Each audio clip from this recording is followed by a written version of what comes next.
Les amis, on triche en Formule 1. Alors on remet un peu les choses dans leur contexte. Nous sommes en 2007, l'ère Schumacher est finie, Alonso arrive chez McLaren en tant que double champion du monde et il a à ses côtés un jeune Britannique bourré de talent, j'ai nommé Lewis Hamilton.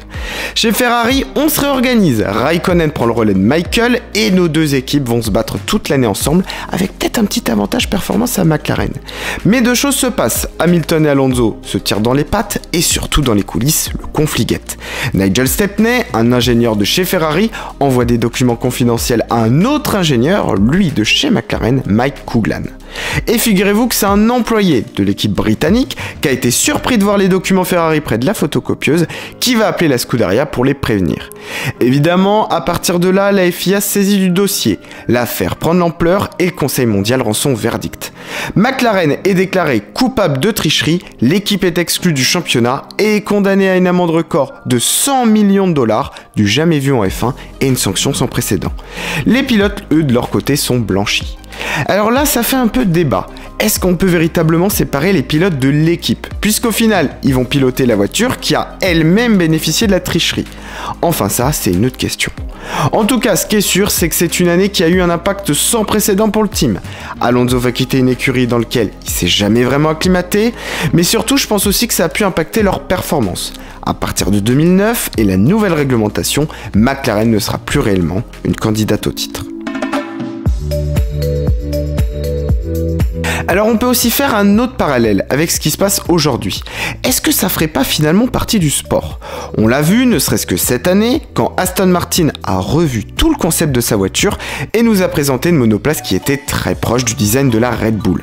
L'équipe a finalement sauvé sa peau, mais forcément ça pose question.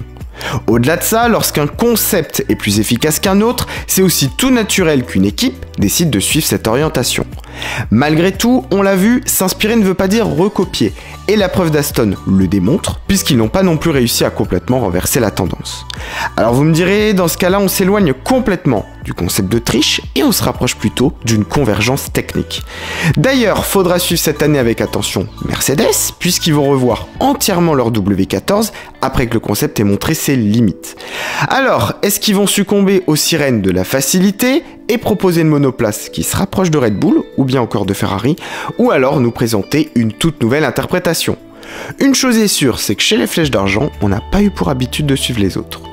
En tout cas, les limites sont toujours extrêmement fines et difficiles à juger et les sanctions à donner le sont encore plus.